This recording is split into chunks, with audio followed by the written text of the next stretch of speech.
Hello and welcome back to I Completed 80s Music with me, the 80s Mixtaper. Today, we'll be diving into the second half of Playlist 13. It's mid-September 1980 and we've got some phenomenal tunes coming up, including a brilliant redemption story with our very first track. As usual, you'll find the playlist for both Spotify and Apple Music in the episode description so you can listen along. But before we get into the music, we've had some more fantastic comments from fans across social media. As you know, we love any recollections or thoughts on the songs, and this week has been no different. We've had a lot of love for Bob Marley and the Wailers, especially around the track Could You Be Loved, and also this comment on Instagram for the track Funky Town by Lip Sync, which really highlights the whole point of this podcast, from a guy called Scott Benning. Scott says, "Thanks to this episode, I discovered Lip Sync's cover of How Long, which is now destined to be my most played song this year." Well, thanks, Scott. It's encouraging that people are listening to the pod and are finding new music, even if that music is 45 years old. As usual, if you want to share recollections or corrections, you can find me on X, Instagram, YouTube and TikTok as the 80s Mixtaper, or you can email into the show at completed80s@aol.com. Let's get back to the music.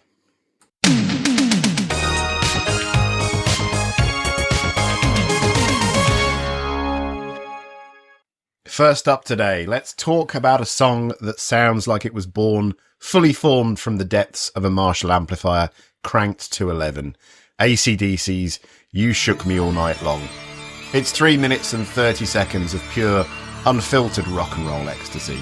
But the story behind it is less of a straight line and more like a roller coaster, ripping through tragedy, desperation, and a stroke of destiny. So improbable, it might as well have been scripted by the gods of rock themselves. This is track 8, Playlist 13.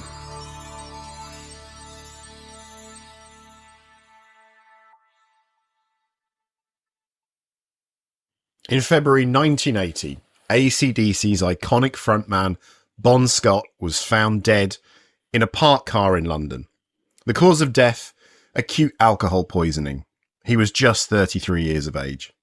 Scott wasn't just a singer, he was the swaggering heart of AC/DC, a hard-drinking, devil-may-care force of nature, with a voice like barbed wire dipped in whiskey. His loss hit the band like a freight train. The young brothers, Angus and Malcolm, briefly considered calling it quits. How do you replace someone as singular as Bon Scott? But Scott's parents encouraged the band to carry on. It's what Bon would have wanted, so AC/DC reluctantly started looking for a new singer. And that's where Brian Johnson comes in. Brian Johnson wasn't exactly plucked from obscurity. He'd had a shot of fame with his band Geordie in the early 70s. They'd had a minor hit or two, but by 1980, Geordie was dead in the water, and Johnson was back home in Newcastle, plying a trade, fitting vinyl roofs onto cars. One day, Johnson gets a phone call. AC/DC wants him to audition. He thinks it's a joke, some elaborate prank, but he goes along anyway. The audition takes place in London. Johnson belts out Ike and Tina Turner's Nutbush City Limits and AC/DC's own Whole Lot of Rosie. With a voice so explosive, it sounds like it could shatter glass. The young brothers are flawed. This guy can sing, and more importantly, he fits the vibe. He's not trying to be Bon Scott, he's just being Brian Johnson. Bon Scott and Brian Johnson were two vastly different frontmen, and that contrast shaped AC/DC's evolution. Scott had a mischievous outlaw charisma, a cheeky, leather-clad poet of the gutters. His lyrics were often sardonic, packed with humour and double entendres, delivered with a gravelly snarl that felt like it crawled out of a dive bar at 3 a.m. Scott was a storyteller, spinning tales of hard living and debauchery, his voice dripping with personality. Brian Johnson, by contrast, was a powerhouse. His voice didn't just rasp, it howled. Where Scott's vocals slid and sneered, Johnson's exploded like dynamite, cutting through AC/DC's wall of guitars with brute force. His stage presence was also different. Johnson's signature flat cap and workmanlike demeanour made him seem like a blue-collar gladiator, belting out songs with relentless intensity. Lyrically, the shift from Scott to Johnson was just as pronounced. Scott's lyrics had a devilish wit. Johnson's leaned more into straightforward, almost primal rock anthems. And you can hear that shift on Back in Black. Scott might have delivered You Shook Me All Night Long with a wink, while Johnson belts out with full throttle sincerity. The change was transformative for AC/DC. Johnson didn't try to fill Scott's shoes. He stomped around in his own boots, giving AC/DC the raw power they needed to ascend to stadium-conquering immortality. With Johnson officially in the band, AC/DC flies to Compass Point Studios in the Bahamas to record what will become Back in Black. The sessions are brutal. The studio keeps getting hit by tropical storms, knocking out the power. Equipment fails constantly, but they push through, channeling their grief over Bon Scott's death into pure rock fury. It's during these sessions that You Shook Me All Night Long comes to life. Angus and Malcolm Young cook up the riff, a sharp, infectious hook that practically begs you to sing along. Johnson pens the lyrics, drawing on his own experiences with women, cars, and the general chaos of rock and roll life. These lyrics themselves are iconic. She was a fast machine. She kept her motor clean. She was the best damn woman that I ever seen. She had the sightless eyes, telling me no lies, knocking me out with those American thighs. The song was polished, punchy, and perfect. It was the first single release from Back in Black and quickly became a cornerstone of AC/DC's identity. You Shook Me All Night Long was a commercial success, climbing to number 38 on the UK singles chart, though its pure true impact can't be measured by chart positions alone. The song became a radio staple, a party anthem, and an unkillable part of rock's DNA. It was also a personal victory for Brian Johnson. His life had flipped overnight, from fixing cars to fronting one of the biggest bands in the world, and he nailed it. Back in Black would go on to sell over 50 million copies worldwide, becoming one of the best-selling albums of all time. AC/DC played You Shook Me All Night Long at nearly every show after its release, with stadiums full of fans shouting the words back at the band. And let's be honest, there are few moments in rock as exhilarating as that chorus exploding into life. It may be about a night of passion. It's a defiant roar of survival. A band that lost its frontman in the most tragic way possible, picking itself up, finding a new voice, and creating something immortal. This is a Pantheon-level rock story, and I'd urge you to go out and buy Brian Johnson's autobiography. It's a brilliant piece of work. AC/DC are the classic Phoenix from the Flames moment, and Johnson is the luckiest duck in the whole world. No, that's unfair. As Thomas Jefferson once said, I'm a great believer in luck, and I find the harder I work, the more I have of it. Johnson's efforts finally paid off, and You Shook Me All Night Long was his victory lap. Next up, in the autumn of 1980, as the UK grappled with political upheaval and social unrest, Madness, yet again, offered a musical antidote to the prevailing gloom. They released Baggy Trousers on September the 5th, 1980, a track that would not only become a defining anthem of the era, but also encapsulate the mischievous spirit of British youth. This is track 9. This is also my favourite Madness song.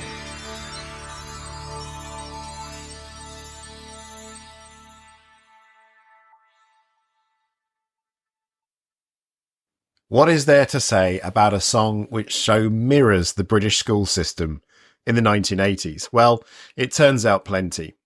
Firstly, my favourite line is bang him on the head with a plastic cup. It's so evocative of the plastic flasks which came with our plastic He-Man lunchboxes at the time. Anyway, Baggy Trousers quickly ascended the UK singles chart, peaking at number 3 and maintaining its presence for an impressive 20 weeks. It secured its place as the 28th best-selling single in the UK for that year. The song's infectious energy and relatable lyrics captured the spirit of primary and secondary school kids, making it a staple on radio stations and in schoolyards across the nation. The inspiration behind Baggy Trousers is as compelling as the song itself. Lead vocalist Graham Suggs McPherson sought to craft a narrative that contrasted sharply with the sombre tones of Pink Floyd's Another Brick in the Wall. While Pink Floyd's track lamented the oppressive nature of the education system, Suggs aimed to highlight the chaotic joy and rebelliousness of his own school experiences. He reflected, I was writing about my time at school. Pink Floyd had a big hit with Teacher, Leave Those Kids Alone. It didn't really relate to me. This perspective offered a refreshing departure from the era's prevailing narratives, infusing the song with authenticity and humour. Musically, Baggy Trousers is a masterpiece in blending ska rhythms with pop sensibilities, and it is here that we can hear ska evolving, not just for Madness, but also the specials, as we'll see later in this episode, shifting away from the basic two-tone sound into something more in-depth. The track opens with a jaunty guitar riff, soon accompanied by a buoyant brass section that propels the melody forward. The arrangement mirrors the song's lyrical content, evoking the bustling energy of school corridors and playground antics. This fusion of sound and story showcases Madness's ability to craft songs that are both sonically engaging and narratively rich. The accompanying music video further cemented the song's iconic status. Filmed in Kentish Town, northwest London, it features saxophonist Lee Thompson performing his solo while suspended in midair, a visual that has become emblematic of the band's playful aesthetic. This inventive approach to music videos not only captivated audiences, but set a precedent for the medium, demonstrating how visuals could enhance and elevate a song's impact in the early MTV era. The release of Baggy Trousers coincided with a significant moment in the evolution of the ska genre. The late 70s and 80s witnessed the rise of the two-tone movement, a fusion of traditional Jamaican ska with punk rock and new wave elements. This genre, pioneered by bands such as The Specials and The Selector, sought to address racial tensions and social issues through music. Madness, while often associated with a two-tone label, carved out a unique niche by infusing their tracks with humour and a distinct British flavour.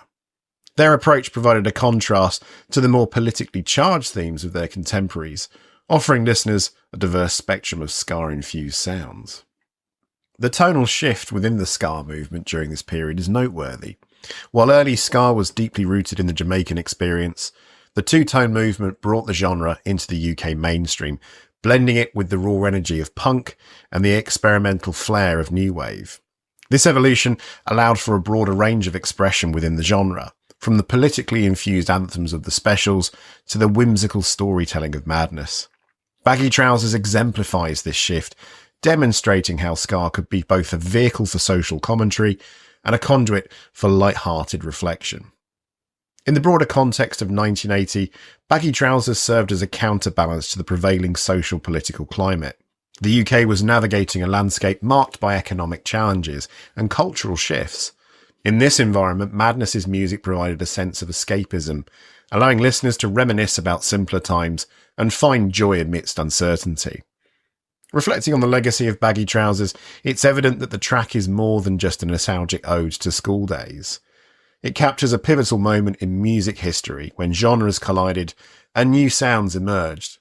Madness's ability to blend sharp lyrical observations with infectious melodies has ensured that Baggy Trousers remains a beloved classic, embodying the spirit of an era while continuing to inspire and entertain. Track 10 today, and in the vibrant tapestry of Stevie Wonder's illustrious career, the year 1980 stands out as a period of rejuvenation and homage. Emerging from a phase of introspection and experimentation, Wonder released Master Blaster, a track that not only showcased his musical versatility, but also paid tribute to the indomitable spirit of reggae legend Bob Marley. Give it a listen now.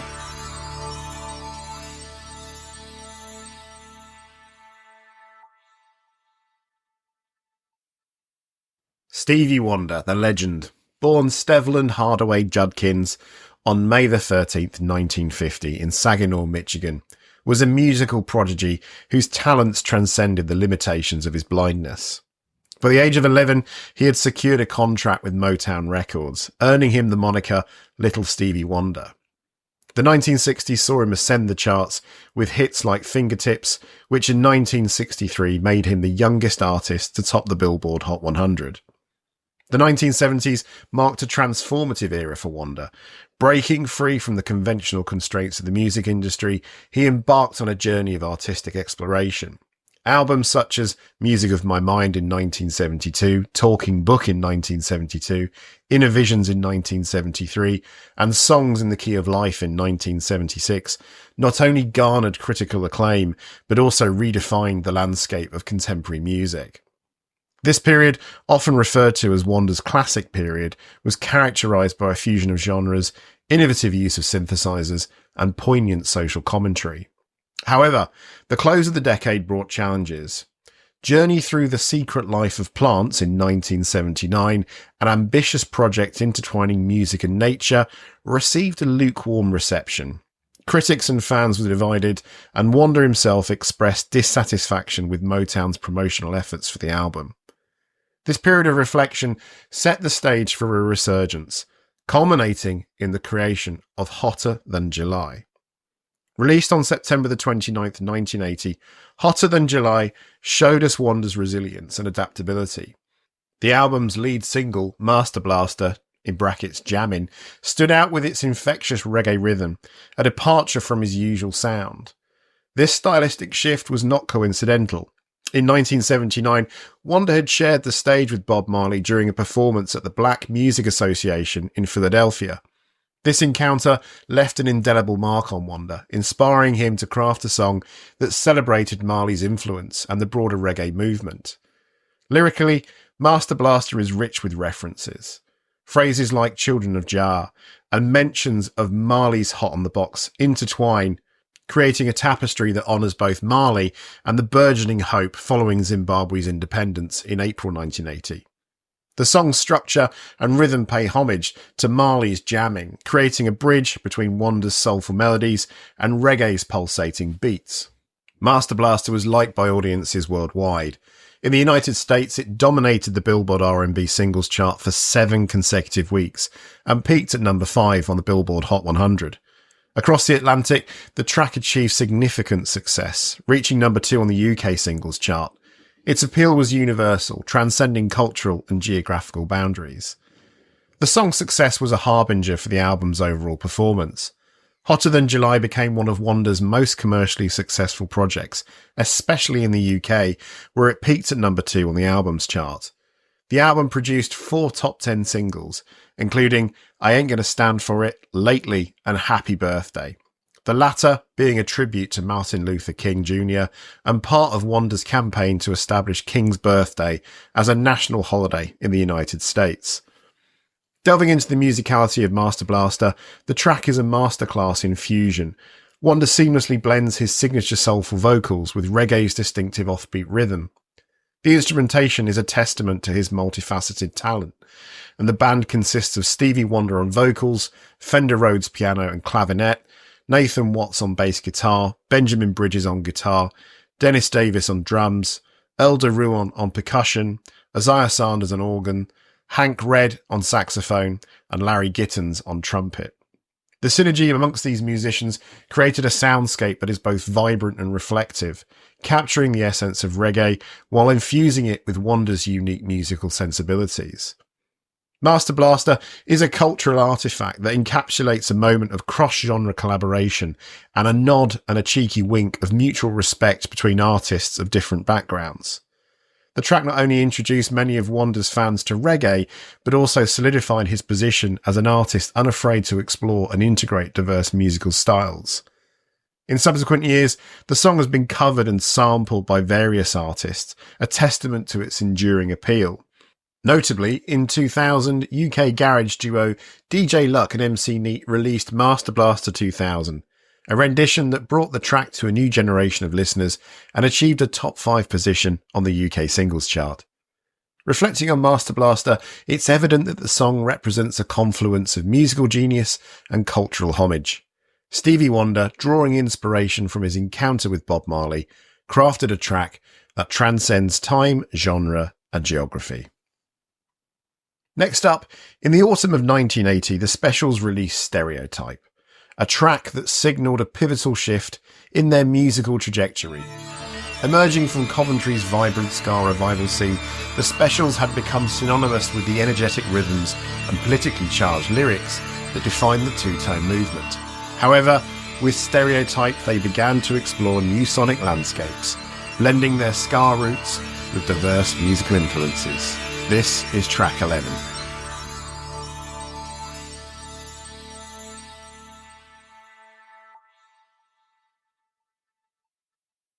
Stereotype was unveiled on September the 20th, 1980 as a single featuring International Jet Set as a B-side. This release was a precursor to their second studio album, More Specials, which showcased the band's evolution beyond traditional ska. The track's composition demonstrates Jerry Dammer's innovative approach, incorporating elements of flamenco and mariachi into the band's established sound. This fusion is evident in the song's arrangement, where Dick Cuthell's trumpet adds a distinctive mariachi flair, complementing the rhythmic guitar and keyboard foundations. Lyrically, Stereotype delves into the pitfalls of societal labelling and the destructive behaviours that often accompany them. The narrative follows a protagonist ensnared by habitual drinking and reckless living, serving as a critique of the very stereotypes the title references. The chorus underscores this theme with the lines, "He's just a stereotype. He drinks his age in pints. He has girls every night, but he doesn't really exist." This portrayal is both a satirical observation and a cautionary tale, reflecting the band's engagement with social commentary. Despite its insightful narrative and innovative sound, Stereotype faced challenges in gaining mainstream radio play and television exposure in the UK, primarily due to its candid lyrics. Nevertheless, the single achieved commercial success, reaching number 6 on the UK singles chart, marking it as one of the band's consecutive top 10 hits during that period. This accomplishment is particularly noteworthy given the limited promotional avenues available to the track. The band's exploration of new genres in Stereotype was emblematic of their broader artistic evolution. While their debut album was steeped in the high-energy ska that became their trademark, More Specials ventured into uncharted territory, incorporating lounge music, muzak, and other eclectic styles. This diversification was a conscious effort by Dammers and the band to push the boundaries of their musical identity, reflecting a desire to evolve beyond the confines of the ska genre. If you're new to the Specials, you may also be new to the fact that they eventually evolve into Funboy 3, and you can hear the early echoes of Funboy 3 all over Stereotype. By 1980, the tensions within the Specials were growing, and Terry Hall, Neville Staple and Linval Golding were already drifting towards a sound that broke away from the frenetic energy of two-tone. Stereotype, with its slow-down rhythms, Jerry Dammer's fixation on muzak and lounge influences, and the darker, more sardonic lyrics, feels like a foreshadowing of what Hall, Staple and Golding would eventually embrace when they formed Funboy 3 in 1981. The shift towards more spacious arrangements, less reliant on traditional ska instrumentation, mirrors what Funboy 3 would later refine, stripping songs down to their skeletal beats, haunting vocal harmonies, and a more overt emphasis on personal and social anxiety. Even the way Stereotype leans into its bleak storytelling with its sardonic view of British lad culture feels like a precursor to the grim theatricality of tracks like The Lunatics Have Taken Over the Asylum. It's like Stereotype was a transitional fossil, the moment when the Specials started mutating into something else, carrying that mutation into their splintered future. If you isolate Hall's deadpan delivery and the increasingly experimental soundscapes Dammers was crafting, you're basically standing at the door of Funboy 3, and by the time it burst open, the Specials were already unravelling. The reception of Stereotype and its parent album was mixed among fans and critics. Some lauded the band's willingness to experiment and grow, while others yearned for the unadulterated ska sound that had initially defined them. This dichotomy in reception highlights the inherent risks artists face when deviating from established formulas, yet it also underscores the importance of artistic growth and exploration. In live performances, Stereotype offered the Specials an opportunity to showcase their musical versatility. Notably, during their appearance at the Veronica Festival in Amsterdam on October the 18th, 1980, the band delivered a rendition of Stereotype that captured the track's intricate blend of styles. This performance, amongst others, exemplified their ability to translate studio innovations into dynamic live experiences, further solidifying their reputation as a formidable live act. When considering Stereotype within the broader context of the Specials' discography, it's evident that the track represents a critical juncture in their artistic journey. By embracing diverse musical influences and addressing complex social themes, the band not only expanded their sonic palette, but also challenged their audience to engage with music that defied easy categorization. This willingness to evolve and confront new artistic challenges has cemented Stereotype as a significant and enduring piece in the Specials' legacy. In retrospect, Stereotype serves as a reminder of the dynamic nature of musical artistry. The Specials' departure from their ska roots in this track exemplifies the creative risks that artists undertake in the pursuit of growth and relevance. It's through such bold endeavours that music continues to evolve, reflecting the ever-changing landscapes of culture and society. Now, in the rich tapestry of Diana Ross's career, the 1980 single My Old Piano emerges as a distinctive thread, weaving together the recent past and the vibrant strands of disco, soul and R&B. Featured on her critically acclaimed album Diana, this track showcases Ross's dynamic vocal prowess and also highlights the innovative production of Nile Rodgers and Bernard Edwards of Chic fame. This is our track 12 today.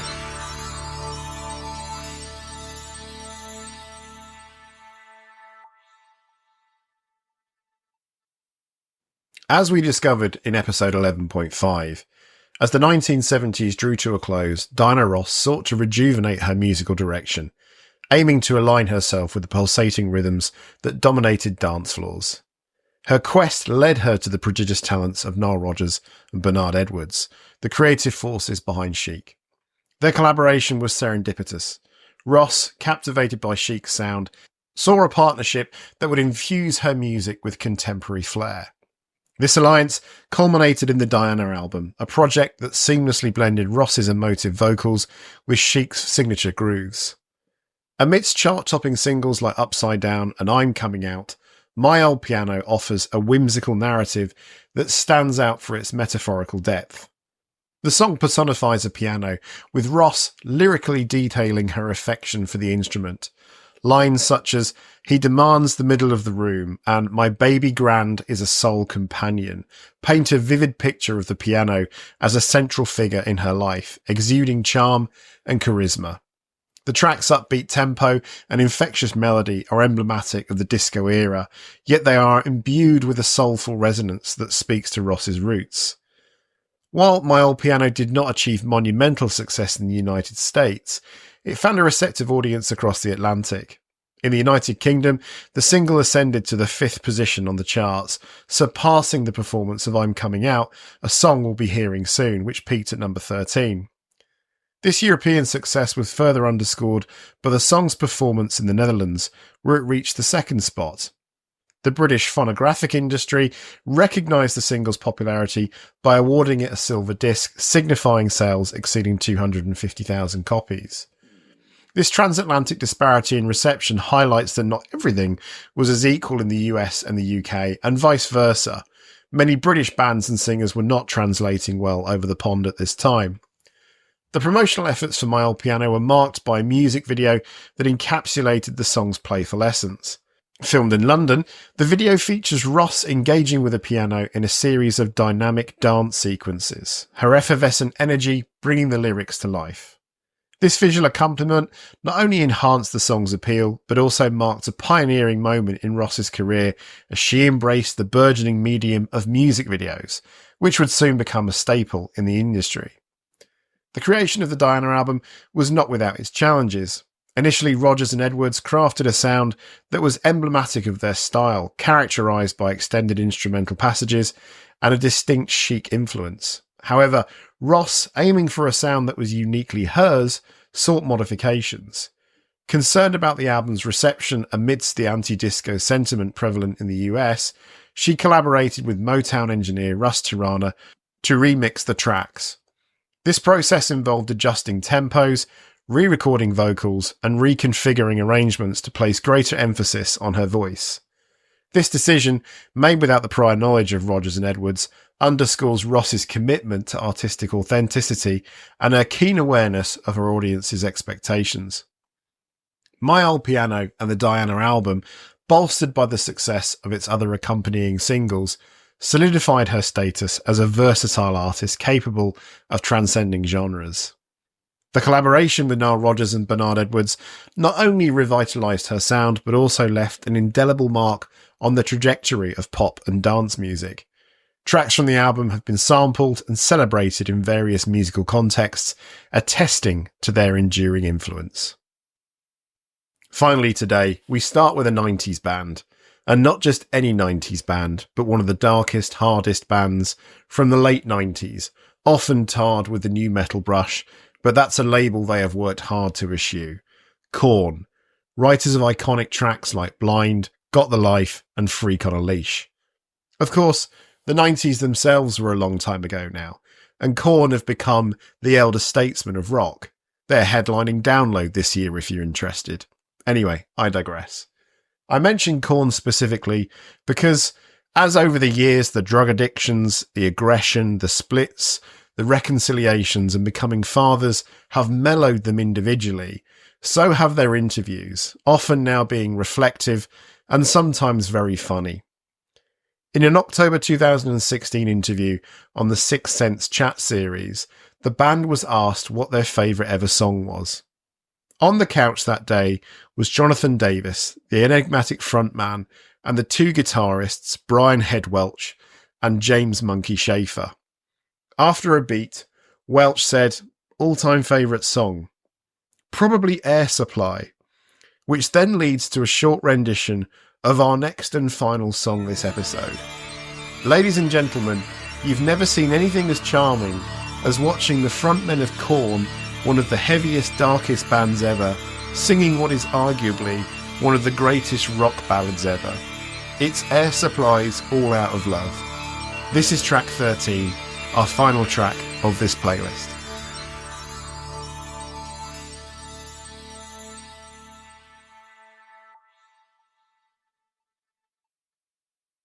In the sprawling landscape of soft rock balladry, few songs loom as large as Air Supply's 1980 classic, All Out of Love.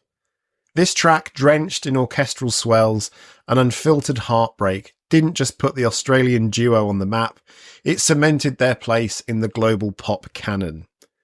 To understand the gravity of this single, we need to rewind to the duo's origins and the winding road that led to their international breakthrough. The story begins in Sydney, Australia on May the 12th, 1975. Russell Hitchcock, a native of inner city Melbourne, and Graham Russell, originally from the United Kingdom, found themselves cast in a local production of Jesus Christ Superstar. Their mutual admiration for the Beatles and a shared passion for harmonising led to an immediate and profound friendship. After their theatrical performances concluded each evening, the duo would perform in coffee bars, pizza parlours and nightclubs, armed with just a guitar and their complementary voices. Their unique sound quickly garnered attention, and they recorded a demo featuring Love and Other Bruises and If You Knew Me. This demo caught the ear of CBS Records, leading to their first recording contract and the official formation of Air Supply. Their initial success was primarily within Australia, with Love and Other Bruises reaching number 2 on the Australian charts. This early acclaim led to an opportunity to open for Rod Stewart during his Australian tour and subsequently his North American tour. Despite performing in prestigious venues across the US and Canada, international stardom eluded them. Undeterred, Air Supply returned to Australia and recorded the album Life Support, which included the track Lost in Love. This song found its way to Clive Davis, the influential head of Arista Records, in New York. Recognising its potential, Davis signed the duo, and Lost in Love became a global hit in 1980, marking Air Supply's breakthrough into the international music scene.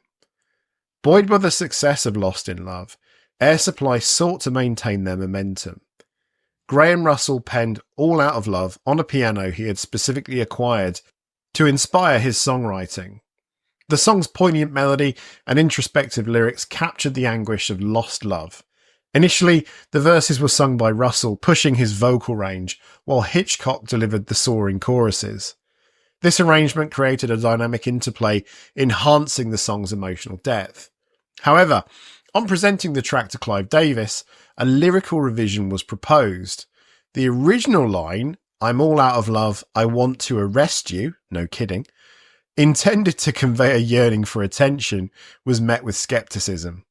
Davis suggested that American audiences might misinterpret the phrase, associating arrest with law enforcement rather than emotional captivation. He recommended altering the line to, "I'm all out of love, I'm so lost without you." While Graham Russell was initially hesitant, he ultimately agreed, acknowledging Davis's expertise. This change not only clarified the song's sentiment, but also earned Davis a co-writing credit. Released in 1980, All Out of Love quickly ascended the charts. In the United States, it reached number 2 on the Billboard Hot 100, narrowly missing the top spot due to competition from hits like Diana Ross's Upside Down and Queen's Another One Bites the Dust. In the United Kingdom, the song achieved a peak position of number 11 on the UK singles chart, marking it as Air Supply's sole top 40 hit in this country. The track also performed well globally, securing top 5 positions in countries such as Australia, Germany and Switzerland. The success of All Out of Love was instrumental in propelling the album Lost in Love to multi-platinum status, with over 3 million copies sold in the US alone. The song's enduring appeal has led to its inclusion in various films and television shows, including Animal Kingdom, The Wedding Date and Brooklyn Nine-Nine. Its timeless quality continues to captivate new audiences, solidifying its place in the pantheon of classic love songs. All Out of Love exemplifies Air Supply's ability to convey profound emotion through their music. Their song's exploration of longing and regret remains universally relatable. The collaborative synergy between Graham Russell's songwriting and Russell Hitchcock's vocal delivery creates a powerful narrative that continues to evoke empathy and introspection. Moreover, the anecdote involving Clive Davis's lyrical intervention underscores the importance of adaptability and collaboration in the music industry. This willingness to refine and perfect their craft contributed significantly to the song's widespread acclaim and commercial success. While arguably it makes them a one-hit wonder in terms of this podcast, Air Supply's artistry and their contribution to the soft rock genre is essential in our retelling of the story of the 80s. If it resonates with one of the darkest, hardest bands in metal history in a positive way, then there's no further questions, Your Honour.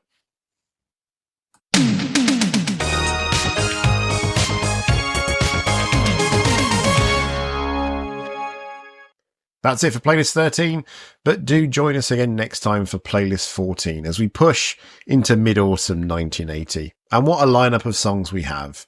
We meet Gilbert O'Sullivan for his swan song. We're back with Bad Manners and their booze-related love ditty. Find out what the police have been up to in the past 7 months. Hit one of the pivotal moments in synth pop with OMD. Catch up with Kate Bush. Have a Terry Wogan moment with Sweet People. And end with an epic Barbra Streisand track. Thanks for listening, and until next week, take care.